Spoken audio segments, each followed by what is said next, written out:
Dobro večer, dobrodošli u Temu dana. Ljeto još nije ni zagrijalo punom snagom, a veliki požari već nažalost haraju obalom.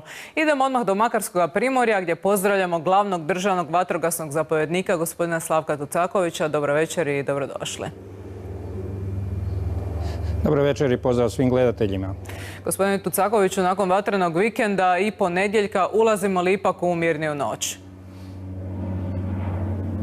Pa ovako kako izgleda, ući ćemo u mirniju noć, no međutim opreza nije nikada dosta i sve ekipe će ostati na terenu i dežurati tijekom cijele noći. Kako je stanje sada na požarištu u ovome trenutku?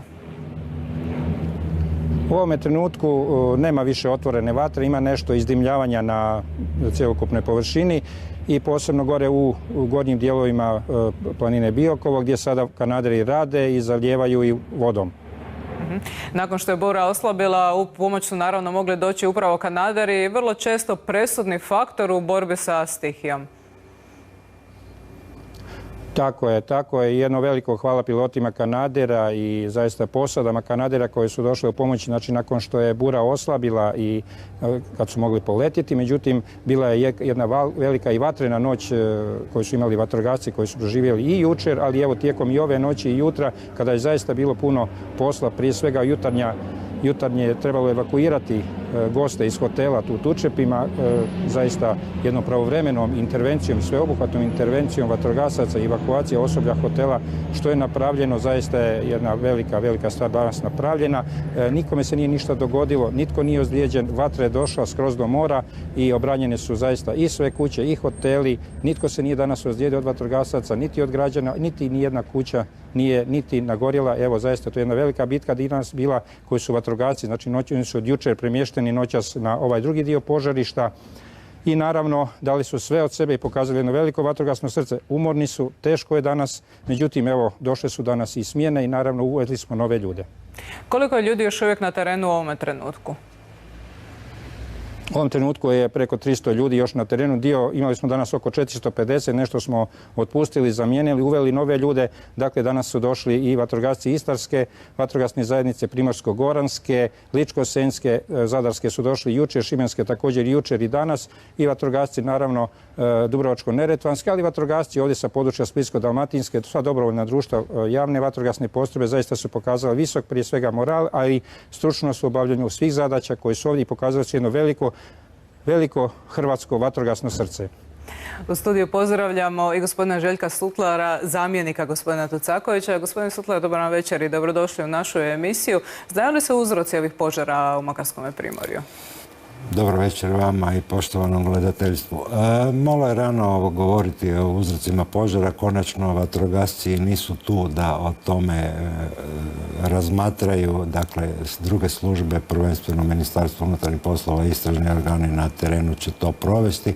Generalno, ne gledajući ovaj požar, mogu reći da se u principu oko 80% požara događa, ajmo tako reći, zbog ljudskog čimbenika. Bilo da je propušteno nešto uraditi što je trebalo, bilo da je učinjeno nešto što je došlo do požara. Mislim da je malo prerano govoriti o tome koji je pravi uzrok ovog požara. Da ponovimo gradivo. Na što treba upozoriti, koje je nedozvoljeno ponašanje, što je kažnjivo, što se ne smije strogo raditi?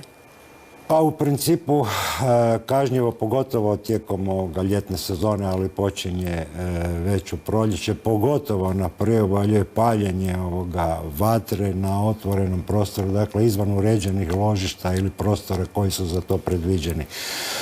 To ovisi o općinskim, odnosno gradskim odlukama i županijskima koje to u principu u Hrvatskoj, barem u ljetnom razdoblju, striktno zabranjuju. Ako već treba nešto raditi ili je u uređenim prostorima koji su uređeni prostori u kampovima i tako dalje, znači nešto je namijenjeno za turiste, mora se paziti na to ili ukoliko to baš treba, ali to je opet, govorim, propisano od područja do područja, isključivo uz najavu vatrogasnim postrojbama, odnosno ovima i to unaprijed i tek po dobivanju odobrenja i nadzoru tog dijela, ukoliko baš nešto treba spaliti, to se može. Dakle, riječ je jedino organizirano. Nikako ne paliti ništa neorganizirano, bez obavešćivanja, U ljetnom razdoblju apsolutno ne, a ako je riječ o tome da se radi o uređenim ložištima, znači tipa roštilja i tako dalje, onda stvarno striktno paziti, nikad ne paliti, pripremati to kad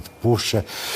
Govorim prvenstveno to zbog turista koji dolaze konačno i preko leta kada to naglašavamo. Dakle, nikako kada je vjetrovito kao što je ovdje sad. Striktno paziti, imati sredstva za gašenje, čak i tako malih, znači vatrica u pripremljenim ognjištima. Nikako ne napuštati to mjesto dok stvarno nije pogašeno skroz. Ali bacimo se na jedan drugi dio. Svakako su problem isto tako i opušci, bacanje neugašene opušaka gdje je to neprimjereno, dakle gdje nije to predviđeno. Zato imamo i druge protupožarne, odnosno preventivne mjere koje propisujemo, pošto to najčešće uz prometne puteve, dakle program aktivnosti objedinjava hrpu i preventivnih aktivnosti i aktivnosti. U operativnom smislu donosi ga vlada svake godine, pa ću tako reći. Dakle, autoceste, županijske ceste i ostale uz prometne pravce moraju izvršiti čišćenje prije pune ljetne, odnosno turističke sezone. Isto se događa uz željezničke pravce. Isto tako jedinice lokalne samouprave i Hrvatske šume bi morali imati čišćenje protupožarnih. Imamo još gostiju na terenu. Morat ću vas prekinuti. Hvala vam lijepo što ste došli do našega studija. S nama je gradonačelnik Makarske, Jure Brkan. Dobro večer, dobrodošli. Duga noć, naravno, iza vas i svih gradskih službi. Evakuacija hotela i turista svakako nisu vijesti koje želimo čuti na početku sezone, gospodine Brkan. Dobro večer, hvala vam na pozivu u emisiju. Pozdrav svim vašim gledateljima. Upravo tako, duga noć, teška noć, međutim, nije meni bila teška i duga. To je bila našim vatrogascima, našim ljudima na terenu, svim vatrogascima i sve 4 dalmatinske županije koji su stvarno požrtvovno za sve nas građane odradili svoj posao noćas, prvenstveno za ove hotele koji su bili najugroženiji i naše turiste. Svaka im čast i samo jedna velika hvala za sve što su napravili noćas.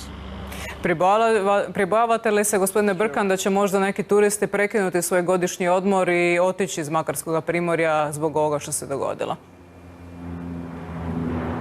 Gledajte, to sam osobno se uvjerio, niti jedan od turista, znači iz neposredno ugroženih hotela koji su bili, nije imao nikakvu lošu primjedbu na rad bilo vatrogasaca ili bilo kojih drugih javnih službi.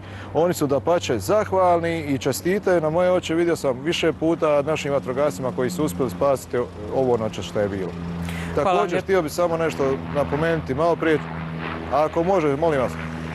Čekajući do uključenja u liniju slušao sam sugovornika i on je nabrojio dosta uzroka požara, međutim ne smije se zaboraviti i da je uzročnik 2 najveća požara u Makarskoj 1993. i 2007. je bila Hrvatska elektroprivreda. Tako da je to isto jedna stvar koju bi trebala javne službe malo pogledati.